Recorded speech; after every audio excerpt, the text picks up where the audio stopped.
प्रसंग असा आहे, शिवाजी महाराजांच्या मृत्यूनंतर त्यांचे खाजगी सचिव काझी हैदर औरंगजेबाला जाऊन मिळतात.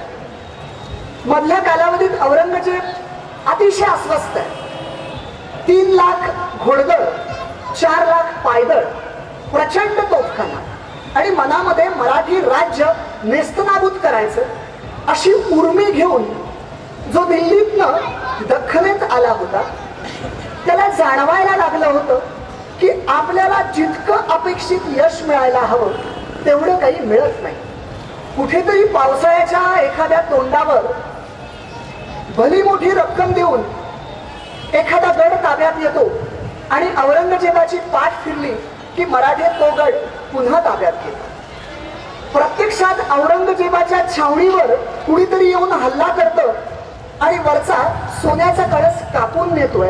अशा सगळ्या मनस्थितीमधला औरंगजेब काझी हैदर यांना विचारतो, तुम्ही मराठ्यांच्या गोटात राहिलात, मी तुम्हाला एक थेट प्रश्न करतो, त्याचं मला खरं खरं उत्तर द्या.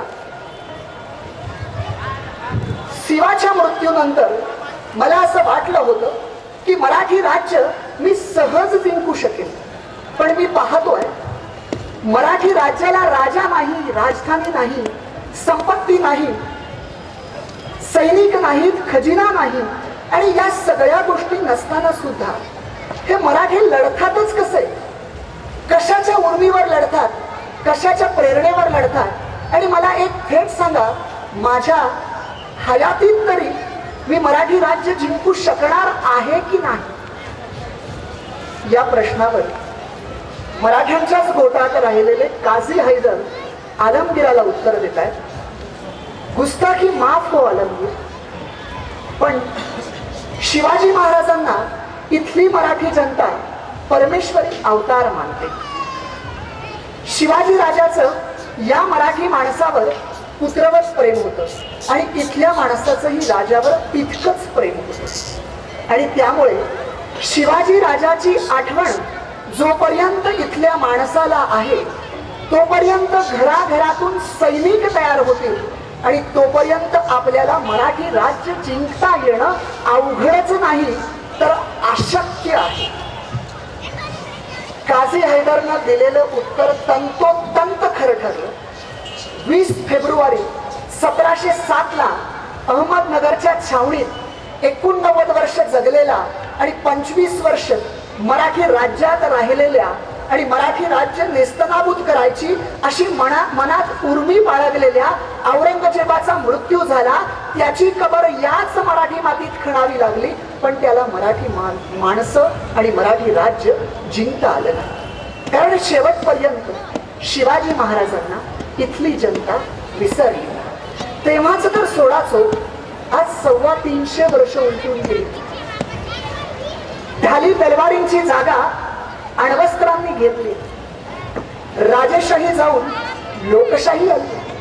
राजकीय, सामाजिक, सांस्कृतिक, शैक्षणिक सगळेच संदर्भ बदलले, पण तरी सुद्धा शिवाजी राजाला विसरण्याचं सोडाच, पण शिवाजी महाराजांचं बुद्धिचातुर्य, त्यांचा पराक्रम, त्यांनी राबविलेल्या कल्याणकारी योजना, त्यांचं प्रशासन, त्यांनी ओळखलेलं आरमाराचं महत्व, भाषा सुधारण्यासाठी त्यांनी निर्माण केलेला राज्य व्यवहार कोश, पंचांग सुधारण्यासाठी कर्ण कौस्तुभ, या सगळ्या गोष्टींचं आजही कौतुक होत आहे. याबद्दल आजही आपुलकी आहे. याचं कारण शिवाजी हा मराठी माणसासाठी शब्द नाही, तो मंत्र आहे. आणि हा मंत्र उच्चारला की अंगातलं रक्त सळसळायला लागतं, अंगामध्ये सकारात्मक ऊर्जा तयार होते. अखंड ऊर्जेचा स्त्रोत असलेल्या शिवाजी राजांबद्दल माझ्यासारख्या एखाद्या सामान्य वक्त्यानं 1 ते 1.5 तासामध्ये काय बोलावं? राजाचं वर्णन करण्यासाठी समर्थ रामदासांसारखाच एखादा सामर्थ्यवान पुरुष असायला हवा की जो आपल्या समर्थ शब्दात सांगू शकेल, निश्चयाचा महामेरू, बहुत जनांचे आधारू, अखंड स्थितीचा निर्धारू, श्रीमंत योगी, यशवंत, कीर्तिवंत, सामर्थ्यवंत, वरदवंत, पुण्यवंत, नीतिवंत, जाणता राजा, आचारशील, विचारशील, दानशील, धर्मशील, सर्वज्ञपणे सुशील, सर्वांनी. शिवाजी राजाचं कर्तृत्व आणि त्याच्या कर्तृत्वाची खरी उंची जर मोजायची झाली तर मला असं वाटतं काळाच्या कसोटीवर ते तपासावं लागेल. कारण एखादी व्यक्ती कोणत्या काळात जन्माला येते आणि त्या काळाच्या मर्यादा लक्षात घेऊन ती काय करते हे सगळ्यात महत्वाचं. थोडासा शिवपूर्व काळ आणि त्याही अगोदरच्या काळाचा विचार केला तर 13व्या शतकापूर्वी आपल्या महाराष्ट्राची अवस्था नाही, महाराष्ट्राचं वैभव काय होतं तर महाराष्ट्र हा खऱ्या अर्थानं महाराष्ट्र या शब्दाला शोभणारा होता. महान असं राष्ट्र. याच मातीमध्ये विद्वत्ता होती, याच मातीमध्ये पराक्रम होता, याच मातीमध्ये वैराग्य होतं आणि याच मातीमध्ये रसिकता होती. धर्म, शास्त्र, कला, तत्वज्ञान, औदार्य, धैर्य या सगळ्या गोष्टीमध्ये हा महाराष्ट्र आघाडीवर होता. एका वाक्यात सांगायचं झालं तर महाराष्ट्र कसा सुहाग होता. पण कुणाची दृष्ट लागली कुणास ठाऊक. विंध्यातनं घोड्यांच्या तापांचा आवाज निघाला. अल्लाउद्दीन खलजी नावाचा राक्षस महाराष्ट्रावर चालून आला, देवगिरीला वेढा पडला आणि महाराष्ट्राच्या अस्मितेला पहिला तडा गेला. रामदेवराय नावाचा राजा राज्य करत होता. सुस्त होता, मस्त होता. राजाला कसं सावध असलं पाहिजे, आजूबाजूच्या परिसरात काय चाललंय याची नोंद त्याच्याकडे असली पाहिजे. पण याच्याकडे काहीच नव्हतं. आलेल्या अल्लाउद्दीन खलजी समोर हा नतमस्तक झाला. त्याच्या मुलानं शंकर देवानं एकमेव तो विरोध करण्याचा प्रयत्न केला. पण त्याच्या मृत्यूनंतर तुम्हाला सांगतो 300-350 वर्ष इथली मराठी माती केवळ फक्त सहन सहन आणि सहनच करत होती. या मातीची लूट आणि लूटच होत होती. आणि लूट कोणत्या प्रकारची? जिथे मराठी माणसाच्या देवाऱ्यातली स्त्री ही देवता समजली जाते, त्या देवतेची विटंबना घरातल्या करत्या पुरुषासमोर व्हावी यासारखा वेगळा दैव दुर्गविलास कोणता असू शकेल. आणि त्या पुरुषानं हतबल होऊन माझ्या नशिबातच हे होतं, परचक्र आलं, ठेविले अनंत तैसेची राहावे असं म्हणून त्या परिस्थितीकडे पाहावं. अशी परिस्थिती 300-350 वर्ष संत महंतांची भूमी असलेली ही माती सहन करत होती. अध्यात्मावर विश्वास ठेवणारी, परमेश्वरावर विश्वास ठेवणारी इथली भोळी भाबडी जनता त्या परमेश्वराला रोज हाच प्रश्न करत होती, भगवंता तू तुझं वचन पूर्ण तरी कधी करणार आहेस? तुम्ही म्हणाल कोणतं वचन? अर्जुन रणांगणात घाबरलेला असताना अर्जुनाचं निमित्त करून श्रीकृष्णानं संपूर्ण जगासाठी जी भगवद्गीता सांगितली त्यातले 2 श्लोक असे आहेत. यदा यदा हि धर्मस्य ग्लानिर्भवति भारत अभ्युत्थानम अधर्मस्य तदात्मानं सृजाम्यहम् परित्राणाय साधूनां विनाशाय च दुष्कृतां धर्म संस्थापनार्थाय संभवामि युगे युगे.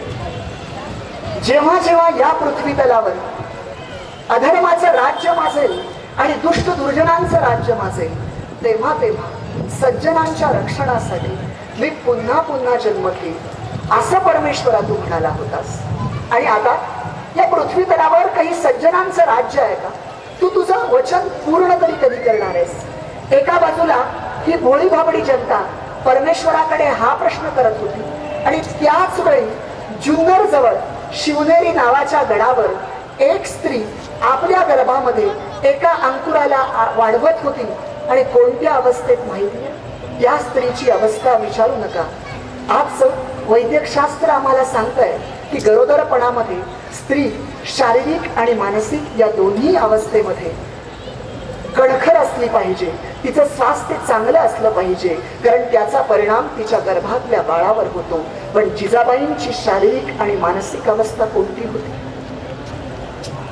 शहाजी राजांना नाईलाजास्तव शत्रू पाठीमागे लागलाय म्हणून जिजाबाईंना शिवनेरीवर ठेवावं लागतं. मनाच्या आणि शरीराच्या नाजूक अवस्थेमध्ये स्त्रीला पतीजवळ असावा असं वाटतं, पण दुर्दैवानं नियतीनं जिजाबाईंच्या जवळ पती ठेवला नव्हता. पुण्यावर मुरार जगदेवानं गाढवाचा नांगर फिरवला होता. सासर उद्ध्वस्त झालं होतं. माहेरची अवस्था म्हणाल तर जिचे 3 भाऊ रघोजी, आचलोजी, यशवंतराव आणि वडील लखुजीराव जाधव या चौघांची सुलतानाच्या दरबारात एकाच दिवशी दगाफटक्याने कत्तल झालेली आहे. रक्षाबंधनच्या दिवशी 3 भावांची कत्तल ही नियतीनं जिजाबाईंना दिलेली अनोखी भेट होती. आणि यापेक्षाही कमी म्हणून की काय, जिच्या जाऊबाईला गोदावरीवर स्नानाला गेलेले असताना महाबत खानानं पळवून नेलेली आहे. दुसरी कोणती स्त्री जर या अवस्थेत असती तर शिवनेरीवरून उडी घेऊन आत्महत्या केली असती. पण या स्त्रीनं काय करावं आणि हिचे डोहाळे तरी कोणते होते? कमरेला तलवार लटकवावी, घोड्यावर रपेट करावी, गुरजावर उभं राहावं, खालची माळवद पाहावी, फाटक्या तुटक्या कपड्यातल्या माणसावर होणारा अन्याय दूर करावा, घोंगावणारा वारा सहन करावा, रातकिड्यांचा आवाज ऐकावा, शौर्य धैर्य आणि त्या धैर्यानं शत्रूला सामोरं जावं, यासाठी जिच्या मुठी वळाव्यात अशा प्रकारचे डोहाळे हिला लागत. शिवाई देवीला आणि रोज उगवणाऱ्या सूर्यनारायणाला ही माता एकच विनंती करत होती, एकच प्रार्थना करत होती की सूर्यनारायणा, माझ्या पोटी साक्षात तूच जन्माला येणार असशील तर ये. आता काजव्यांनी जन्म घेऊन उपयोग नाही, कारण परिस्थितीच अशी होती की येथेच असतात, निशाचर असतात, नाचत काळोखात हसतात, विचकून काळे दात, म्हणतात आत्माभिक उचल किंमत, कर हिंमत, माणूस मिथ्या, सोने सत्य स्मरा, त्याला स्मरादित्य. आणि अशा पद्धतीची अवस्था त्या काळातही होती. पण अखेर या महाराष्ट्रातल्या भोळ्या भाबड्या जनतेचं आणि प्रचंड इच्छाशक्ती मनात ठेवलेल्या त्या वाघिणीचं त्या परमेश्वरानं ऐकलं आणि 19 फेब्रुवारी 1630 शिवनेरीवर शिवाजी राजांचा जन्म झाला. राजांच्या जन्माची तारीख नक्की कोणती होती यावर महाराष्ट्रात वाद आहे, प्रवाद आहे.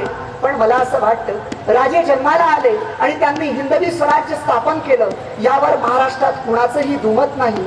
हीच आमच्या दृष्टीनं आनंदाची गोष्ट आहे. व्यक्ती कोणत्या साली जन्माला येते, कोणत्या तारखेला जन्माला येते, यापेक्षा ती जन्माला येऊन काय करते हीच गोष्ट मोठी. 1630चा राजांचा जन्म आणि 1680चा राजांचा मृत्यू. तुम्ही बसल्या बसल्या सहजच हिशोब केला तर तुमच्या लक्षात येईल राजांना आयुष्य मिळालं किती? फक्त 50 वर्ष. 50 वर्षात माणूस काय करू शकतो? जन्माला आलो, शाळेत गेलो, कॉलेजला गेलो, नोकरी लागली, लग्न झालं, मुलं बाळा झाली, निवृत्त झालो आणि आता मीच माझ्या आयुष्याचा विचार करतो. माझ्या आयुष्यात मी काय केलं, आयुष्य कुठे सरलं कळत नाही. नारायण सुर्वेंच्या शब्दात सांगायचं तर 2 दिवस वाट पाहण्यात गेले, 2 दुःखात गेले, मोजतोय डोईवर राहिलेत किती उन्हाळे, शेकडो वेळा चंद्र आले, तारे फुलले, रात्र थुंद झाली आणि भाकरीचा चंद्र शोधण्यातच जिंदगी बर्बाद झाली. ज्यांचं उभं आयुष्य भाकरीचा चंद्र शोधण्यात बर्बाद होऊन जातं आणि त्यांना कळतही नाही आयुष्य कुठे निघून गेलं. त्या काळात तर हातातली भाकरी ओरबाडली जात होती, मुळातच भाकरी मिळत नव्हती. अशा काळामध्ये राजांनी 50 वर्षात इतकं मोठं साम्राज्य निर्माण केलं. आणि काय निर्माण केलं तर पुढच्या 50 लाख पिढ्यांसाठी शौर्य, धैर्य, राष्ट्राभिमान या सगळ्याचा वारसा निर्माण केला. राजांचा अभ्यास करताना, चिंतन करत असताना मनाला हा प्रश्न पडतोच, एक व्यक्ती 50 वर्षात इतकं कसं निर्माण करू शकते? विचार करून बुद्धी थकते आणि मग एक उत्तर मिळतं. ते उत्तर तुमच्या समोर ठेवतोय की जे उत्तर शिवाजी या शब्दातच दडलंय. शिवाजी या शब्दाचं उलट करून पहा, जीवाशी हा शब्द मिळतो. शिवाजी राजाचं नातं सामान्य माणसाच्या जीवाशी जडलं होतं. राजाचं नातं प्रजेच्या जीवाशी जेव्हा जडतं तेव्हाच असामान्य असं काहीतरी तयार होतं आणि जे राजानं तयार केलं होतं. आणि हे जीवाशी जडलेलं नातं केव्हापासून होतं माहितीये? वयाच्या अगदी 10-12व्या वर्षापासून. 12 वर्षाचे असताना राजे जेव्हा बंगळूरला जातात तेव्हा बंगळूरला गेल्यानंतर राजांना फरक जाणवायला लागतो. बालराजांनी महाराष्ट्र पाहिलाय, कुठला हो? वैभवातला महाराष्ट्र नाही, जन्मापासून उद्ध्वस्त झालेला महाराष्ट्र, उद्ध्वस्त झालेलं पुढं, ज्यानं आयुष्यभर 12 वर्षाच्या आयुष्यामध्ये असं उद्ध्वस्त झालेला महाराष्ट्र पाहून जो बंगळूरला पोहोचलाय तो बालराजा त्या वयातही त्या डोळ्यांनी, चिमुकल्या डोळ्यांनी तिथलं बंगळूर पाहतोय. त्याला जाणवतंय की बंगळूर श्रीमंत आहे, इथले प्रशस्त वाडे, प्रशस्त महाल, येणारे सरदार, त्यांचा ऐट, त्यांचा थाट. आणि एकदा हे सगळं डोळ्यात मावल्यानंतर रात्री मासाहेबांच्या मांडीवर बालराजे बसले. शेजारी त्यांची सावत्राई तुकाई आहे आणि बालराजे मासाहेबांना विचारतात, मासाहेब आपल्याकडे कशी हो माणसं येतात तशी इथं माणसं का येत नाहीत? मासाहेब हसतात आणि म्हणतात, अरे वा, माणसं येत नाही कशा कसं, रोज तर माणसं येत असतात ना. नाही नाही, तशी माणसं नाही. आपल्याकडे कसा नानू वस्ताद येतो, ते मावळे येतात, त्यांच्या अंगावरचे कपडे फाटके तुटके असतात, त्यांच्या अंगाला माती लागलेली असते, ते काळे कभिन्न असतात, पण मला तसली माणसं आवडतात. तसली माणसं काय येत नाही? तो काही खोचकपणे बोलतात, हे राजांचं घर आहे, राजांच्या घरी त्यांच्याच तोलामोलाची माणसं यायची. आता बालराजांनी गप्प बसावं. बालराजे तात्काळ उत्तर देतात, का हो मासाहेब, प्रभू रामचंद्र हा सुद्धा राजा होता ना. प्रभू रामचंद्र जेव्हा वनवासाला जायला निघाले तेव्हा त्यांना सोडायला अख्खं शहर आलं होतं. गुहकाला तर प्रभू रामचंद्रांनी मिठी मारली. राजाकडे यायला प्रजा जर घाबरत असेल तर तो राजा कसला हो मासाहेब? मासाहेबांना काय बोलावं हाच प्रश्न होता. मुलाच्या बाजूनं बोलावं तर तुकाई नाराज होतील आणि तुकाईंच्या बाजूनं बोलावं तर सत्याची बाजू सोडल्यासारखं होईल. मासाहेब काय करतात माहितीये? गप्प बसतात. बालराजांना राजकारणातला आयुष्यातला पहिला धडा कदाचित मासाहेबांना द्यायचा असावा की राजकारणात मौनाला खूप महत्व असतं. मौनम सर्वार्थ साधनम. देशाची परिस्थिती काय आहे, देशात काय चाललंय, आपण काय बोलतोय याचं जर राजकारण्यांचं ताळतंत्र सुटलं तर देशातली जनता त्यांना पक्क ओळखून असते. सांगण्याचा उद्देश हा होता की जीवाशी असलेलं नातं जडलं होतं, त्याच्यामुळे इतकं मोठं निर्माण झालं. हे पहिलं कारण. आणि दुसरं कारण आध्यात्मिक भाषेत जर सांगायचं झालं तर असंही सांगता येईल, राजांनी त्यांच्या उभ्या आयुष्यामध्ये साक्षी वृत्तीनं हा श्रीमंत योगी जगला. त्यांनी कोणत्याही गोष्टीला मी करतो असं म्हटलं नाही. हे राज्य व्हावं ही स्त्रींची इच्छा, माझी नाही. ज्या वेळेस एखाद्या कार्यामधला मी निघून जातो त्यावेळेस तो माणूस यशस्वी होतो. तो मी निघून जाणं दोन्हीही अर्थानं चांगलं असतं. अशासाठी की मला विजय मिळाला, विजयामागून विजय मिळत गेले आणि मला वाटत राहिलं की मी जिंकतोय, माझा विजय होतोय, तर विजयाचा उन्माद, विजयाची नशा ही डोक्यात भिनण्याची शक्यता असते. आणि दुसरं, माझा पराजय होत गेला, मला अपयश येत राहिलं, मला अपयश मिळतंय, माझा पराजय होतोय असं वाटत राहिलं तर तो मी खचण्याची शक्यता असते, तो मी मातीत मिसळण्याची शक्यता असते. दोन्ही अर्थानं हा मी घातक असतो. राजांच्या आयुष्यातला हा मी निघून गेला होता. इतकं मोठं राज्य तयार केलं, इतके गड मिळवले, पण विचार करा, एकाही गडाला या राजानं स्वतःचं नाव दिलं नाही. आम्ही कुठेतरी एखाद्या सप्त्याला कुठली तरी देणगी देत असू, दिलेली देणगी कमीच असते, पण जर नाव छापून आलं नाही तर या वर्षीचे औदार्य दाखवलं होतं ते पुढच्या वर्षी दाखवलं जाणार नाही असा याच वर्षी मनात निश्चय केला जातो. अशी अवस्था आहे. ज्या राजानं इतके गड घेऊन स्वतःचं नाव दिलं नाही त्याच राजाच्या गडावर गेल्यानंतर सांगायला संकोच वाटतो की माझ्यासारखी तरुण पिढी रायगडावर जाते, सिंहगडावर जाते, पन्हाळगडावर जाते, तिथलाच एखादा मोठासा काळा कभिन्न दगड बघून खिशातला खडू हळूच काढते आणि गुपचूप त्या संपूर्ण दगडावर स्वतःच आणि होणाऱ्या, कदाचित होणाऱ्या भावी कुटुंबाचंही नाव रेखाटते. तेव्हा मात्र मनाला संकोच वाटल्याशिवाय राहत नाही. 31 डिसेंबर हा दिवस गडावर पार्टी साजरा करण्याचा असू शकतो का? ज्या गडावरची माती पवित्र समजून कपाळाला लावली जावी त्याच गडावर ज्या राजानं आयुष्यभर कधी मद्यपान केलं नाही त्याच राजाचा जय जयकार मध्यामध्ये धुंद राहून आणि लटपटत्या पायानं जय भवानी जय शिवाजी असा जर केला जात असेल तर माझ्यासारख्या तरुण पिढीचा प्रतिनिधी असलेल्या माझ्यासारख्या एखाद्या वक्त्याला निश्चितपणे वाईट वाटून जातं. सांगण्याचा मुद्दा हा होता की राजांनी या गोष्टी स्वतःच्या आयुष्यातनं बाजूला केल्या होत्या, म्हणून हे सगळं मोठं निर्माण करतात. राजांवर जितका विचार करावा तेवढा कमीच आहे. कधी कधी असंही वाटतं, राजांच्या पूर्वी इतर काही हिंदू राजे झाले नव्हते का? त्यांनी पराक्रम गाजवला नाही का? त्यांनी तलवारी गाजवल्या नाहीत का? मग शिवाजी राजांचाच इतका गौरव का केला जातो? त्यांनीही तलवारी गाजवल्या, पण शिवाजी राजांना जे राजेपद मिळालं होतं आणि त्या राजांना जे राजेपद मिळालं होतं त्यांच्यामध्ये मूलभूत फरक आहे. त्या राजांना जे राजेपद मिळालं होतं ते दोनच मार्गाने मिळालं होतं. एक मार्ग असा की अगोदर गादीवर असलेला राजा अपात्र ठरला म्हणून त्याच्या सेनापतीनं बंड केलं आणि गादी बळकावली. सैन्य तयार होतं, मुलकी अधिकारी तयार होते, संपत्ती तयार होती, फक्त गादी बळकावली आणि पुढे राज्य सुरू करायचं होतं. ही एक पद्धत. आणि दुसरी पद्धत वारसा हक्कानं आलेलं राजेपद, आणि या पद्धतीत ही सगळं तयार. शिवाजी राजांकडे हे दोनही मार्ग बंद होते. जे काही तयार केलं ते शून्यातनं तयार केलं. सैन्य तयार नव्हतं, मुलकी अधिकारी तयार नव्हते, संपत्ती तयार नव्हती. तयार असलंच तर काय होतं?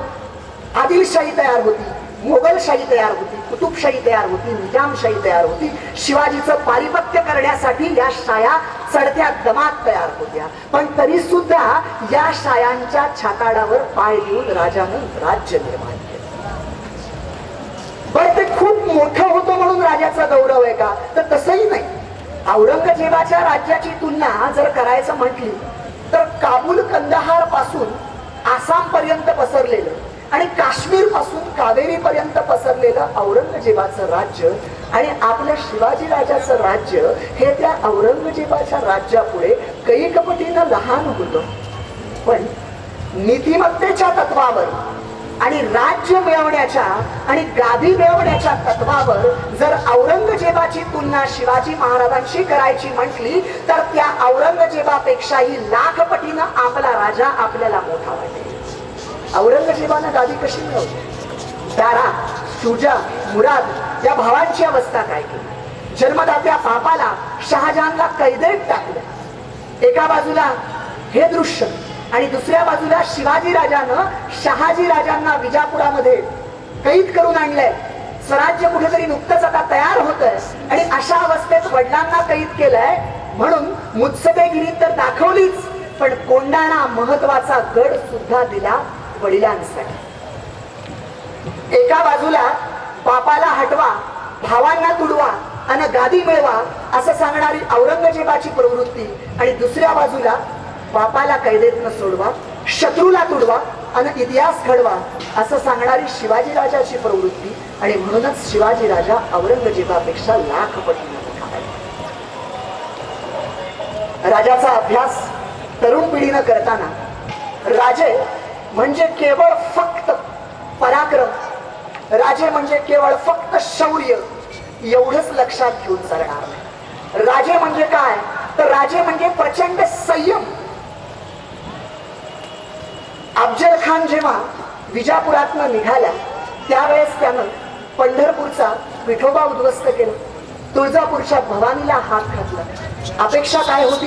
राजा बाहेर येईल. राजा बाहेर आला नाही. राजांना काय वाटत होतं? देवाधर्माबद्दल काही वाटत नव्हतं का? सैन्य तयार नव्हतं का? कमी होतं, पण मनात आणलं असतं तर तलवारी उपसून आक्रमण करता आलं असतं. पण राजा शांत राहिला. आपल्याला नेहमी राग येतो, पुढच्याचं सामर्थ्य किती हे माहीत नसताना आपण त्याच्या अंगावर धावून जातो. पण शिवाजी महाराजांना हे माहिती होतं, विरोध करायचा तर समर्थ होऊनच विरोध करायचा, आणि विरोध करायचा कुठं, लढायचं कुठं, या जागा राजांच्या ठरलेल्या होत्या. इतिहास निर्माण करणाऱ्या या शिवाजी महाराजांचं महाराष्ट्राचा भूगोल पाठ होता. भूगोल पाठ असणाऱ्या या राजांनी इतिहास घडवण्यासाठी जागा निवडली होती, ती म्हणजे जावळीचं खोरं. आणि या जावळीच्या खोऱ्यातच अफजल खानाला बोलवायचं.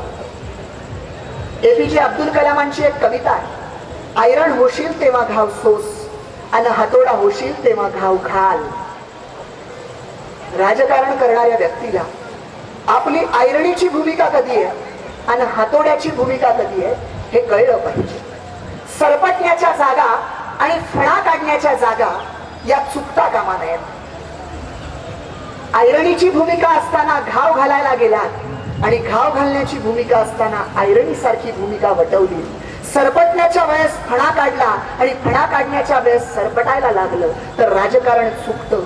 पण शिवाजी महाराजांना हे राजकारण पक्क माहिती होतं की सरपटायचं तर किती सरपटायचं आणि फणा काढायचा तर नेमका कधी काढायचा. राजांना घाव घालायचा होता, हातोड्याचाच घाव घालायचा होता, पण तो कुठे? जावळीच्या खोऱ्यात. आणि असा कसा घाव नव्हता घालायचा, अफजलच्या डोक्यात असा घाव घालायचा होता की पडणारा घाव हा या सह्याद्रीच्या दऱ्याखोऱ्यात या मराठी मातीत अफजलच्या डोक्यावर पडेल, पण इथे पडलेल्या घावानं तिकडच्या विजापूरची आदिलशाही हादरेल असा घाव घालायचा. आणि तसाच घाव घातला. अफजल खान तर नेस्तनाबूत झालाच, पण त्यानं जे सैन्य बरोबर आणलं होतं ते सैन्य ही धुळीस मिळालं. बरं, एक तत्व राजानं उदात्ततेचं स्वीकारलं. शरण आलं त्याला मरण नाही हे धोरण स्वीकारलं आणि ज्याला मरण आलं त्याला देखील तारण दिलं. अफजल खानाच्या मरणानंतर त्याच्या शवाचे अंत्यसंस्कार इस्लामी पद्धतीनं राजानं केले. प्रतापगडावर त्याची कबर बांधली. यापेक्षा वेगळा उदार दृष्टिकोन कोणता असेल? एका बाजूला अफजल खानाला धुळीस मिळवलं, सैन्य धुळीस मिळालं आणि स्वराज्याला काय काय मिळालं तर व्यापारी म्हणून जे आलेले होते ते जडजवाहीर, सोनं, नाणं या सगळ्या गोष्टी स्वराज्याला लागल्या. आणि यापेक्षा वेगळं काय असेल की जे आजच्या परिस्थितीमध्ये जगणाऱ्या प्रत्येक माणसानं आणि राज्यकर्त्यांना लक्षात घेतलं पाहिजे की अफजल खानाचा वध झाल्यानंतर राजांनी किती दिवस विश्रांती घ्यायला पाहिजे होती. माझ्यासारखा एखादा माणूस एखादी परीक्षा संपली की आता पुढच्या 8 दिवस पुस्तकाकडे पाहायचं नाही असं म्हणून पुस्तक बंद करतो, तर राजांनी एवढा मोठा अफजल खान धुळीस मिळवला होता, राजांनी किती दिवस विश्रांती घ्यायला पाहिजे होती. पण राजे थांबले नाही. राजे ताबडतोब निघाले. कशासाठी? तर अगोदरचा तो आदिलशाही मुलूक आहे आणि ज्या मुलखाला आदिलशाहीचा कब्जा आहे तो कब्जा दूर करायचा होता. अवस्था अशी होती, आदिलशाही मुलखामध्ये तिथल्या सरदारांचे कान सुपासारखे झाले होते, टवकारले होते की कधी एकदा खबर मिळते की शिवाजी भोसला धुळीस मिळाला. पण हे ऐकण्यासाठी टवकारलेल्या कानांवर बातमी यायची की विजापूरचा मोठा सरदार अफजल खान शिवाजी राजानं मारलाय. हे ऐकल्यानंतर निम्म अवसान गळलेलं असायचं आणि हे निम्म अवसान गळलेलं असतानाच दुसरी बातमी यायची की शिवाजी राजा आक्रमण करून येतोय. काय हिम्मत होईल की गळलेलं अवसान असताना त्याच जिथे त्यांना कळलंय की अफजल खान धुळीस मिळालाय, आता तिथे मनोधैर्य खचलंय आणि पुन्हा कळतंय की शिवाजी राजा येतोय. काय हिम्मत होईल लढण्याची? राजांना साम्राज्य विस्ताराचं हे धोरण माहिती. राजे विचार करत बसले नाही, परराष्ट्र धोरण काय म्हणतंय, अमेरिका काय म्हणते, बघू मग काय करायचं. राजांना हे पक्क माहिती होतं, म्हातारी मेल्याचं दुःख नाही पण काळ सोकावतोय याचं दुःख आहे. आणि राजांनी जी मोहीम 10 नोव्हेंबरला चालू केली, 10 नोव्हेंबरला अफजल खानाचा वध झाला आणि त्यानंतर 15 दिवसात राजे खटाव, मायणी, रामपूर, कलेघोट, वाळवे, आष्टी, औदुंबर, वेळापूर, तांबे, पाली, नेरले, विसापूर, सावे, उरणकोळे हा सगळा प्रदेश घेत 25 नोव्हेंबरला राजे कोल्हापुरात असतात. 2 दिवसाचा वेढा टाकून 28 नोव्हेंबरला आदिलशाहीचा नाक असलेला पन्हाळा स्वराज्यात येतो. हे एका बाजूला आणि दुसऱ्या बाजूला नेताजी गदग, तिकोटे, गोकाक, हुक्केरी ही सगळी ठाणी लुटून आता विजापूरवर धडक मारतोय की काय अशी अवस्था त्यानं तयार केली. आणि दारोजीनं कोकणातल्या अफजल खानाच्या गलबतांसाठी आणि तिकडचा प्रदेश घेण्यासाठी दारोजी केलाय. शिवशाहीचा हा त्रिशूल विजापूरच्या आदिलशाहीच्या छाताडात अशा पद्धतीनं शिवाजी राजांना रुतवला की आदिलशाही पूर्णपणे कोलमडली नाही पण ती खिळखिळी मात्र नक्की झाली. या सगळ्या घटनांचा जर कालक्रमाने विचार केला तर आपल्या लक्षात येईल 5 सप्टेंबर 1659 ला सईबाईंचा मृत्यू आहे. राजांची लाडकी पत्नी. बऱ्याच लोकांना घरातली कुणी व्यक्ती गेली तर त्या दुःखातनं बाहेर यायला वर्ष लागतात, 2 वर्ष लागतात. राजे ताबडतोब बाहेर आले. मोठ्या माणसांच्या आयुष्यात दुःख करायला आणि आनंद उपभोगायलाही नियतीनं त्यांच्याकडे वेळ ठेवलेला नसतो. राजानं काय काय केलंय ही गोष्ट लक्षात घेतली पाहिजे. कोणी म्हणेल की अफजल खानाला प्रतापगडाच्या माचीवर बोलवून विश्वासघातानं मारलं. पण एक सांगावं असं वाटतं, क्रूर असलेला, कपटी असलेला अफजल खान, बुद्धशिकन कुप्रशिकन स्वतःला म्हणवून घेणारा अफजल खान, शहाजी राजांच्या कैदेला कारणीभूत ठरलेला अफजल खान, कनकगिरीच्या वेड्यात शिवाजी राजांचे थोरले बंधू संभाजी राजांना मदत नाकारल्यामुळे त्यांच्या मृत्यूस कारणीभूत ठरलेला अफजल खान, शिरेपट्टणच्या कस्तुरी रंग नावाच्या राजाला वाटाघाटीसाठी बोलून विश्वासघातानं आणि दगाफटक्यानं मारणारा अफजल खान आणि विजापूरच्या दरबारात चढे घोड्यानिशी शिवाजीला जिवंत नाही जमलं तर ठार मारून तरी इथे घेऊन येतो असा वेडा उचलून निघालेला अफजल खान प्रतापगडाच्या माचीवर जो भेटायला येतोय तो आपल्यासाठी मेवा मिठाई घेऊन येत नाही, तर तो आपल्याला मारण्यासाठीच येतोय हे शिवाजी महाराजांना पक्क माहिती होतं. आणि भेटीच्या वेळेस तर डाव्या बगलेत मान दाबून पाठीत खंजीर खुपसणाऱ्या अफजल खानाच्या समोर शांतीचा उद्घोष करून उपयोग नव्हता. तिथे वाघनखच पाहिजे होती आणि ती वाघनखच शिवाजी महाराजांनी वापरली. त्याला विश्वासघात म्हणता येणार. राजांच्या आयुष्यातलं एक वाक्य आहे, मी शत्रूशी शत्रूप्रमाणे वागलो. मित्राला दगा दिल्याचं एकतरी उदाहरण माझ्या आयुष्यात दाखवा, सापडणार नाही. एका बाजूला अफजल खानाला हर प्रकारची वचनं देऊन आणि त्याला दिलेली सगळी वचनं तोडणारा शिवाजी राजा दिसतो, आणि दुसऱ्या बाजूला रामसिंगाला मिर्झा राजानं शिवाजी महाराजांना आग्र्याला पाठवल्यानंतर राजांच्या सुरक्षेची जबाबदारी त्याचा मुलगा रामसिंगावर सोपवली होती. रामसिंगानं बादशहाकडे अर्ज केला की शिवाजी राजांच्या जीवाला धोका होता कामा नये. बादशहानं रामसिंगाला विचारलं, दख्खनेचा हा बगावतखोर इथे येऊन त्यानं जर काही हल्लकल्लोळ केला आणि तो जर इथून पळून गेला तर त्याला जामीन तू राहणार आहेस का? रामसिंग शिवाजी राजांना जामीन राहिलेला आहे. आणि राजांची जेव्हा पलायनाची योजना तयार होते तेव्हा राजांना चिंता असते रामसिंगाची. आपण पळून जाऊ पण भोळा भाबडा रामसिंग पाठीमागे गुंतेल, म्हणून राजे रामसिंगाला सांगतात की तुम्ही वचनातनं मुक्तता करून घ्या. बिचारा भोळा भाबडा रामसिंग राजांना म्हणतो, अहो फुलात खानाचा पहारा आहे, तो अतिशय क्रूर आहे, त्याच्यापासून धोका आहे. माझा पहारा असणं आणि माझी जामीनकी असणं तुमच्या जीवाच्या सुरक्षेच्या दृष्टीनं आवश्यक आहे. राजांना कळेना कसं समजवावं. शेवटी रामसिंगाला समजवलं जातं. विचार करा, अफजल खानाला दिलेली सगळी वचनं तोडणारा राजा एका बाजूला आणि रामसिंगासारख्या सज्जन माणसाला दिलेलं वचन पाळणारा राजा जेव्हा एका बाजूला दिसतो तेव्हा असं नक्कीच वाटतं की सज्जनांना दिलेली वचनं पाळायची असतात, दुर्जनांना दिलेली वचनं पाळण्याची गरज नाही. ही जी श्रीकृष्ण नीती आहे ती श्रीकृष्ण नीती शिवचरित्रामध्ये दिसते. श्रीकृष्णानंतर या महाराष्ट्रात श्रीकृष्णाची मंदिरं बांधणारे असंख्य असतील, त्याची रोज भक्तिभावानं पूजा करणारेही लाखो असतील, भगवद्गीता पाठ करणारेही असंख्य असतील, कुठलाही उपवास नाही पण गोपाळकाल्याचा उपवास धरणारेही असंख्य असतील. आणि अलीकडच्या हल्लीच्या काळामध्ये अजाणतेपणी स्वतःला जाणता राजा म्हणवून घेऊन श्रीकृष्णावरचं प्रेम व्यक्त करण्याचं निमित्त करून सत्तेवरचं प्रेम हे कायमस्वरूपी करण्यासाठी लाखाच्या हंड्या उभारणारे, दहीहंड्या उभारणारे संयोजक देखील असंख्य असतील. पण श्रीकृष्णाची युद्धनीती श्रीकृष्णानंतर साक्षात युद्धात वापरणारा एकमेव राजा आणि एकमेव युगपुरुष म्हणजेच शिवाजी राजा.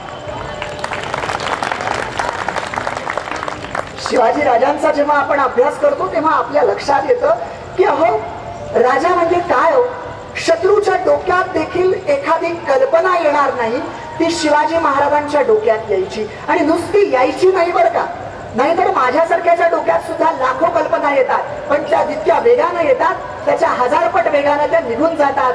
पण राजाच्या डोक्यात ज्या कल्पना यायच्या त्या कल्पना पहिल्यांदा कागदावर उतरायच्या आणि कागदावरून वास्तवात उतरण्यासाठी जे प्रयत्न आवश्यक आहेत ते सगळे सगळे प्रयत्न राजाकडनं लागायचे. शास्ताखानाला असं कधी वाटलं असेल का हो, लाखाची फौज, जवळपास लाखाची फौज पुण्यामध्ये आहे, त्याच्यामध्ये लाल महाल आहे आणि तिथे हा शाहिस्तेखान आहे, इथे कोणाचा हल्ला होईल? अहो, काय केलं जातं, कुणाला वाजंत्रीवाले केलं जातं, कुणाला लग्नाचा नवरदेव नवरी बाशिंग मुंडावळ्या सगळे चालले होते शाहिस्तेखानाच्या लग्नाला. आतमध्ये शिरणं सोपं होतं, तिथला सगळा प्रकार आटपून बाहेर पडणार कसं? राजाची बुद्धिमत्ता दिसते ती इथे. राजाच्याच पुढच्या सैन्यानं आणि राजाच्या समोर असलेल्याच सैन्यानं अफवा आणि आवाई उठवली, देखो शिवाजी भाग रहा है, शिवाजी भाग रहा है. कधी? शाहिस्तेखानावर हल्ला केल्यानंतर, छापा घातल्यानंतर पुन्हा त्या छावणीतनं बाहेर पडायचं होतं, तेव्हा राजाच्याच माणसांनी अफवा उठवली, देखो शिवाजी भाग रहा है, भाग रहा है असं म्हणून शाहिस्तेखानाचं सगळं सैन्य यांच्या पाठीमागे. आणि जेव्हा कात्रजच्या घाटावर येतात तेव्हा आधीच खाली रानावनात पलोते बांधून बैलांना सोडलेलं असतं, मशाली झाडांना बांधलेले असतात. पुन्हा आता यांचा जो पिछा आहे, यांचा जो पाठलाग आहे, हा कसा सोडवायचा? हल्लीच्या युगातही आमच्या पाठीमागे नको असलेली माणसं लागली की त्यांना आम्हाला सोडवण्यासाठी किती कष्ट करावे लागतात. हे तर शाहिस्तेखानाचं सैन्य होतं आणि त्याचा आता पिछा कसा सोडवायचा? तर वरनच पुन्हा राजाच्याच सैन्यानं दाखवलं आणि सांगितलं, त्या पळणाऱ्या बैलांकडे पाहून ते पलोते फक्त दिसत होते, देखो शिवाजी भाग रहा है असं म्हटल्यानंतर सैन्य पुन्हा वळलं. शाहिस्तेखानाचं सैन्य खाली आणि शिवाजी राजे आणि राजाचे मावळे सिंहगडाकडे पसार. शास्ताखानाचं सैन्य जेव्हा खाली जातं आणि पाहतं तेव्हा त्यांना कळतं की अरे, हे तर बैल आहे. आणि तेव्हा त्यांच्या लक्षात येतं, शिवाजी महाराजांच्या बुद्धिमत्तेपुढे आपण सुद्धा बैलच ठरलो. राजाची बुद्धिमत्ता या पद्धतीची होती. समर्थ रामदासांनी तर शिवाजी महाराजांना श्रीमंत योगी म्हटलं. अहो, श्रीमंत योगी, हा योगी कसा? आपण अनेक ठिकाणी आजही समाजात पाहतो की आयुष्यभर नामस्मरण करणारी, नामस्मरण म्हणण्यापेक्षा नामस्मरण करतात असं म्हणणारी माणसं आयुष्यभर नामजपच करत असतात, पण तरी सुद्धा त्यांना तो योग प्राप्त होत नाही. पण शिवाजी महाराजांच्या हृदयामध्ये जन्मापासून मृत्यूपर्यंत स्वराज्य स्वराज्य असं नामस्मरण चालू होतं. आणि या मंत्राची ताकद स्वतःपुरतच नव्हती, हा मंत्र त्यांनी या भोळ्या भाबड्या जनतेला सुद्धा दिला होता. रिया सत्कार सरदेसाई शतकर्ता शिवाजीमध्ये फार छान म्हणतात की राजाच्या काळात काय झालं, भिक्षुकांचे, साध्या साध्या भिक्षुकांचे मुत्सद्दी झाले, नांगर हातात धरणाऱ्या शेतकऱ्यांचे सरदार झाले, कारकुनांचे अंमलदार झाले. आणि हे खरं होतं. राजानं ज्या शेतकऱ्याच्या हातात नांगर होता, 6 महिने शेती आणि 6 महिने त्याच्या हातात तलवार दिली आणि त्याला सांगितलं, लढ, घाबरू नकोस, तुझ्या पाठीशी सह्याद्री आहे, समुद्र आहे आणि शिवाजी आहे, तू घाबरतो कशाला? आणि त्या भोळ्या भाबड्या शेतकऱ्यांच्या, भोळ्या भाबड्या मराठमोळ्या माणसांच्या मनामध्ये इतकं धैर्य आलं, इतकं शौर्य आलं की अहो, मृत्यूला सुद्धा ती हसत हसत सामोरी जावी लागली. आयुष्यभर एखाद्या ऋषी मुनीनं तपश्चर्या केल्यानंतर देखील मृत्यूकडे निर्भयतेनं पाहण्याचं धैर्य त्याच्यामध्ये येत नाही. पण इथे कोणतीही तपश्चर्या नसताना या शेतकऱ्यांना या मृत्यूला सामोरं जाण्याचं धैर्य त्यांच्यामध्ये निर्माण झालं. कसं निर्माण झालं असेल? लढाईत मेले ते वेगळे, ज्यांना साक्षात मृत्यू समोर दिसतोय असे सुद्धा शिवचरित्रामध्ये असंख्य प्रसंग आहेत की जिथे त्या माणसांना हे माहिती आहे की आता आपला केवळ फक्त मृत्यूच आहे. सिद्धीच्या वेळामध्ये राजे जेव्हा अडकलेले असतात तेव्हा राजांच्या सगळ्या आशा संपलेल्या आहेत. नेताजीला परतवून लावलंय, पावसाची आशा होती तीही सिद्धीनं पळवून लावली आहे. पाऊस सुद्धा सिद्धीला हटवत नाही. सिद्धी हा जणू जितीलाच पेटलेला आहे.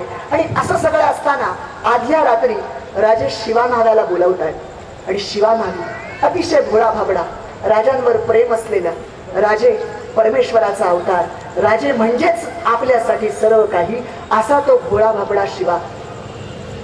राजे त्याला म्हणतात, शिवा आज विचार करतोय सिद्धीला गुंगारा देऊन इथून निसटावं. तेव्हा शिवा नावाच्या चेहऱ्यावर हास्य येतं आणि हुरूप येऊन तो म्हणतो, अ राजे निष्ठा निष्ठा, तुम्हाला काय अशक्य आहे? तुम्हाला तर भवानी आई प्रसन्न आहे, तुम्ही काहीही कराल. राजांना कळेना याला पुढे कसं सांगावं. पण शिवा, मला जर इथून निसटायचं म्हटलं तर दुसरा एक नकली शिवाजी बनवावं लागेल. मग आडलंय कुठं, बनवा की नकली शिवाजी. पुन्हा राजांना कळेना याला कसं सांगावं. तू माझ्यासारखा दिसतोस म्हणून मी विचार करतोय की तुलाच नकली शिवाजी बनवावं. तसा शिवाचा चेहरा आनंदित होतो आणि शिवा नावी म्हणतो, अहो राज, ही संधी कोणी सोडेल का? मीच राजा होतो, सोंगातला का होईना एक दिवस होतो शिवाजी.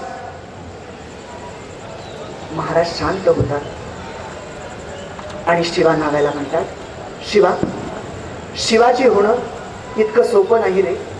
मी कदाचित निसटून जाईल रे, पण तुला निसटणं अशक्य आहे.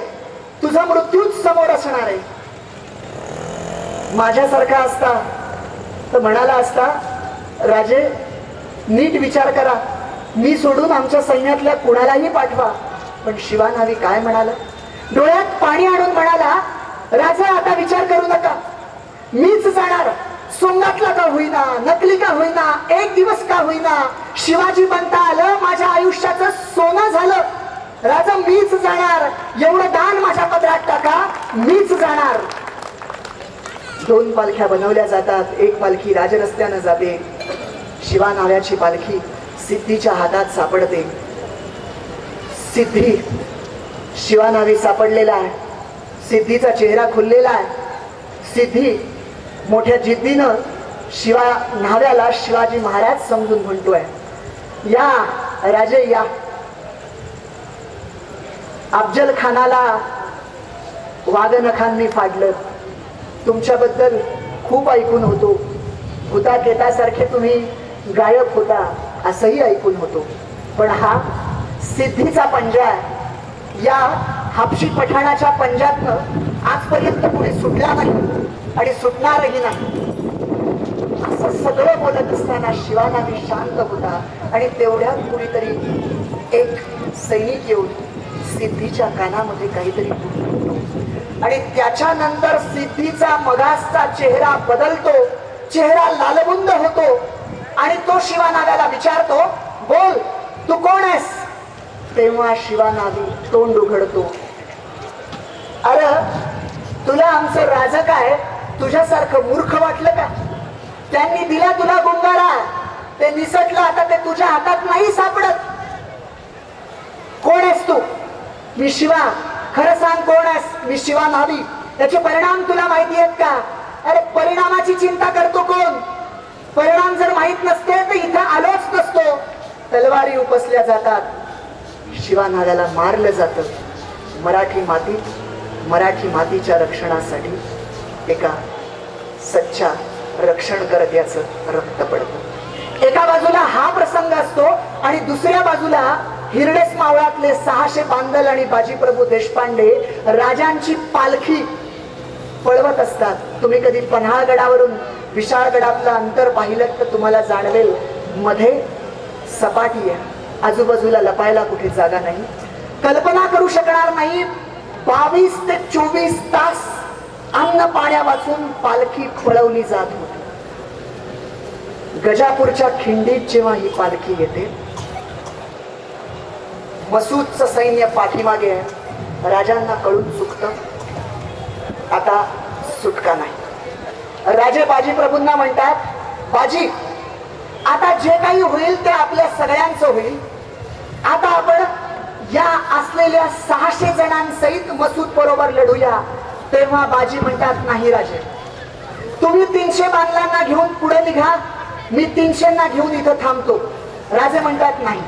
अरे बाजी, या राज्यासाठी किती दिवस तुझ्यासारख्या नररत्नांना मातीत मिळवायचं. तिकडे शिवा नागायला मी मृत्यूच्या तोंडी देऊन आलोय, आता नाही. तेव्हा बाजी आयुष्यात पहिल्यांदा आवाज चढून म्हणतो, नाही राजे, तुम्ही निघा, विचार करायला वेळ फार कमी आहे.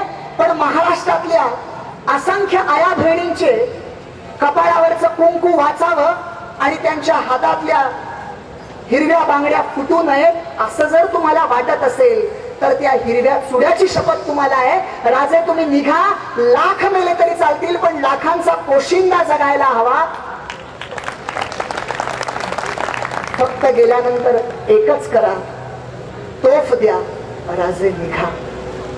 राजे निघतात आणि त्यानंतर असं सांगितलं जातं की गजापूरच्या खिंडीमध्ये झालेल्या लढाईमध्ये बाजीच्या अंगावर एकही अशी जागा नसते की ज्या ठिकाणी तलवारीनं वेगळी अजून काही जखम करावी. बंदुकीची गोळी लागते, बाजी पडतो, बेशुद्ध होतो, परत थोड्या वेळाने जाग येते, लटपटत विचारतो, तोफ झाली का? उत्तर मिळतं नाही.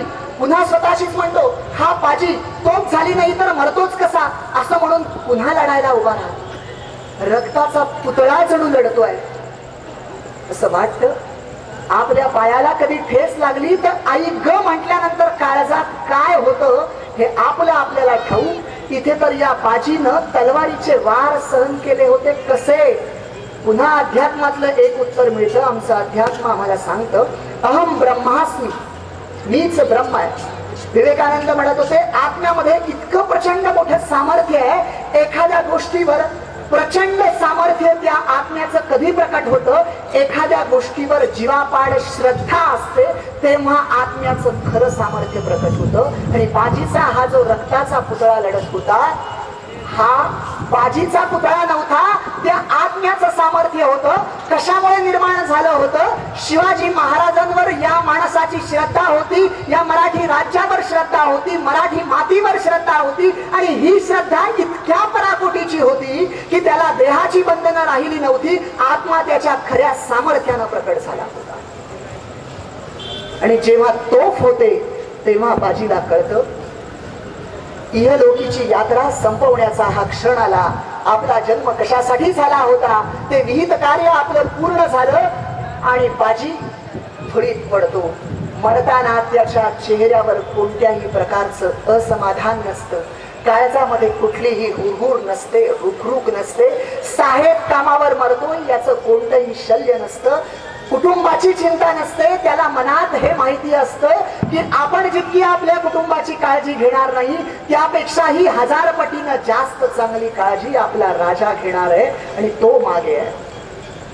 हिरडस मावळातल्या गरीब 600 शेतकऱ्यांनी आणि त्या बाजीनं महाराष्ट्राचा राजा वाचवला. त्या घोडखिंडीची माती पावन केली. अशी माणसं राजानं तयार केली होती ज्यांना साक्षात मृत्यू दिसला होता. आणि ही माणसं आयती आली नाहीत बरं का, राजाच्या पारखी नजरेनं ती फेरली. आजकालच्या जमान्यामध्ये जाहिरात देऊन, चांगला पगार देऊन सुद्धा पात्र असलेली माणसं कामाला भेटत नाहीत. राजाच्या काळामध्ये राजांनी ही माणसं मिळवली कुठून? राजांकडे ती नजरेतली पारख होती. मुरारबाजी देशपांडे हा तर चंद्रराव मोरेला जावळी काबीज करायला जेव्हा राजे गेले तेव्हा चंद्रराव मोरेच्या वाड्यावर लढणारा दोन्ही हातात तलवार घेऊन 7-8 लोकांना आवरत नाही असा हा मुरारबाजी वाड्याच्या पाठीमागून जाऊन ज्याला धरावं लागलं. आणि राजांपुढे हजर केल्यानंतर राजे म्हणतात, मुरारबाजी तुमचं शौर्य जर आमच्या मराठी राज्याला लागलं तर किती मजा येईल, किती अभिमान वाटेल. तेव्हा मुरारबाजी राजांचं ऐकतो. पैशासाठी नाही, संपत्तीसाठी नाही बरं का. नाहीतर असाच एक प्रसंग पुरंदरच्या माचीवर आला होता. मुरारबाजीला लढताना पाहून दिलेर खान युद्ध थांबवून, लढाई थांबवून म्हणतो, अरे कौल घे, आमच्या बाजूने ये, सरदार की तुला मिळवून देतो. तेव्हा मुरारबाजी त्या दिलेर खानाच्या अंगावर थुंकून म्हणतो, शिवाजीचा शिपाई आहे, कौल घेतो की काय? शिवाजीचा शिपाई होऊन मरण्यात माझ्या 7 पिढ्यांचा उद्धार आहे, तुझी सरदारकी तुझ्याकडे ठेव. त्यानंतर मुरारबाजी प्रतापगडाच्या माचीवर मराठी मातीसाठी मातीत मिसळतो. आजही प्रताप, आजही पुरंदरच्या माचीवर गेल्यानंतर मुरारबाजीचा पुतळा पाहिला तर दोन्ही हातात तलवारी असलेला पुतळा आजही जिवंत वाटतो. अशी माणसं राजानं हेरली आणि त्यांना अचूक काम दिलं होतं. ज्याच्याकडे जे आहे त्याला तेच काम देणं. जीवा महाल राजांना त्याच्याकडचा असलेला गुण कुठे दिसला? एका लग्नाच्या वरातीसमोर नाचणारा हा जीवा महाल, 9 हातावरचा नारळ मारणारा जीवा महाल, 9 हातावरचा नारळ मारतो म्हणून प्रसिद्ध असलेला. राजांनी त्याला बोलावलं, कौतुक केलं. तेव्हा जीवा म्हणतो, राज मला तेवढंच येतं, त्याच्या पलीकडे काही येत नाही.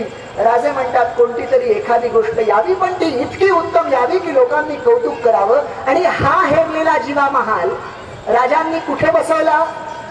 9 हातावर दानपट्ट्याचा दरारा असलेला आणि 9 हातावरचा माणूस गारद करणारा जो सय्यद बंडा आहे, त्या सय्यद बंडाचा कर्दम काय ठरवण्यासाठी जीवा महालाला नेलं. राजांच्या नजरेनं जीवा हेरला होता म्हणून म्हणतात, होता जीवा म्हणून वाचला शिवा. कधी हा प्रश्न पडतो, जीवा होता म्हणून शिवा वाचला की शिवा होता त्यानं त्याच्या नजरेनं जीवा हेरला? नक्की काय उत्तर मिळतं? दोन्हीही सत्य आहे. ते जीवा शिवाचं ऐक्य होतं. अशी माणसं शिवाजी राजांनी मिळवली होती. हे राजाचं विशेष आहे. मला कधी कधी आश्चर्य याचंही वाटतं की जी माणसं त्या धैर्यानं, त्या उमेदीने लढायला गेली, मृत्यू स्वीकारला, त्यांचं ठीक आहे, पण त्यांच्या घरच्या आईवडिलांची अवस्था काय असेल? त्यांच्या आईवडिलांच्या दृष्टीनं कुणाचा करता पुरुष, कुणाचा करता मुलगा जो हिरावलेला आहे तो शिवाजी राजांना हिरवून घेतलाय, हिरावून घेतलाय अशी भावना तर त्यांच्या मनात नसेल. नक्की त्यांना काय वाटत असेल? याबद्दलचं एक प्रातिनिधिक स्वरूपाचं उदाहरण शिवचरित्रात खूप छान आहे. एका कादंबरीत त्याचं विस्तृत वर्णन केलंय. तो प्रसंग असा आहे, साल्हेरची लढाई जेव्हा आपण जिंकतो तेव्हा तिथे रामजी पांगेरा नावाचा कणे रागडाचा किल्लेदार मोठं शौर्य गाजवतो आणि मृत्युमुखी पडतो. जेव्हा राजे एक मोहीम आटपून रायगडाकडे चाललेले असतात तेव्हा राजांचे सेनापती प्रतापराव गुजर राजांना सांगतात, राजे समोरचं त्या डोंगरात जे गाव दिसतं, कोरजाई नावाचं गाव, ते आपल्या शौर्य गाजवणाऱ्या रामजी पांगेऱ्याचं गाव आहे. राजे म्हणतात, आपण त्याच्या आईबाबांना भेटायला जाऊया. 2 स्वार पुढे पाठवले जातात. 20-25 वस्ती असलेलं छोटंसं गाव. घोड्यांच्या टापांचा आवाज ऐकल्यावर थोडंसं भयभीत होतं. दाराच्या फटीतनं कोण आलेत म्हणून हळूच पाहतात. तेवढ्यात ते 2 घोडेस्वार रामजी पांगेऱ्याच्या घराच्या समोर येऊन उभे राहतात. रामजीचे वडील म्हातारे झालेले, डोक्याला मुंडासं बांधलंय, पाय लटपट कापतायत, हातामध्ये काठी आहे, डोळे लुकलुकतात आणि अशा अवस्थेतले ते बाबा समोर जात आहेत. तेव्हा ते घोडेस्वार सांगतात, शिवाजी महाराज येत आहेत. शिवाजी महाराज येत आहेत हे ऐकल्यानंतर त्या वृद्ध पित्याच्या पायाचा होणारा लटपट थांबली आणि त्याच्यामध्ये एक स्फुरण आलं, काय करावं? महाराष्ट्राचा राजा माझ्या घरी येतोय. हातात खराटा होता, त्या खराट्यानं शेजारचा कट्टा साफ केला, त्यावर घोंगडं टाकलं आणि एवढं करत असताना शिवाजी राजा दारात उभा आहे. बाबा जातात, शिवाजी राजांच्या पायावर डोकं ठेवायला खाली वागतात. तेव्हा राजे उठवत म्हणतात, बाबा तुम्ही आशीर्वाद द्यायचा, तुम्ही नमस्कार नाही करायचा. बाबा शिवाजी राजांच्या हाताला धरतात आणि शिवाजी राजांना घेऊन कट्ट्यावर बसवतात. बाबा संकोचलेले आहेत, काय बोलावं? महाराष्ट्राचा राजा समोर आहे म्हणून बाबांना कळत नाही. आणि शिवाजी महाराज अशासाठी संकोचले की ज्याचा आधार असलेला करता मुलगा आपल्या सैन्यात होता, जणू तो आपणच हेरावून घेतलाय की काय, म्हणून ते संकोचलेले. बाबा म्हणतात, माझा धाकला रूपाजी शिवारात गेलाय, येईलच आता. पुन्हा बाबांना काय करावं कळत नाही.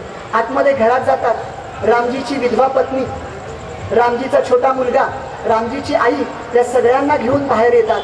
शिवाजी महाराजांच्या पायावर डोकं ठेवायला सांगतात आणि नंतर काय बोलावं असा विचार करतात आणि सांगतात, घाबरत घाबरत बोलतात, अरे राजा, तू माझ्या घरी आलास, गरिबाचं घर आज धन्य झालं. राजे म्हणतात हे गरिबाचं घर नाही. ज्यानं छातीचा कोट करून दिलेर खानाला छातीवर घेतलं त्या धैर्यानं श्रीमंत असलेल्या रामजीचं हे घर आहे, गरिबाचं घर नाही. आणि मुलाचा उल्लेख शिवाजी महाराजांच्या तोंडातून झाल्याबरोबर रामजी पांगेऱ्याच्या वडिलांच्या डोळ्यातून आसवाच्या धारा लागतात. राजे म्हणतात बाबा रडू नका. तेव्हा आसव आवरत म्हणतात अरे रडू कशाला, पोरानं कुणी धन्य केली, नाहीतर तुझ्यासारखा राजा, तुझ्यासारखा कर्तबगार राजा कशाला माझ्या घरी आला असता. तू आलास, घोंगड्यावर बसलास, माझी कुळी धन्य झाली. राजे पुन्हा म्हणतात माझं कसलं कौतुक करता. रामजी सारख्यांच्या जीवावर जगणारी, पाठीमागे राज्य करत जगणारी आम्ही राजे मंडळी. तेव्हा राजांना थांबून हे बाबा म्हणतात अरे असं म्हणू नको, तू पाठीशी हाय म्हणून आमची पोरं लढत्यात, नाहीतर आतापर्यंत सणासुदीला मातीच तोंडात पडायची. पाटील कुलकर्णी हे आज जळवाच. मागे एकदा येठीला गाव बोलावलं, मी गेलो नाही. 3 दिवस अंगावर चापकाचे फटके मारले जात होते. आजही ते आठवलं की पाठीमध्ये खळ येते. पण राजा आता काळ बदललाय.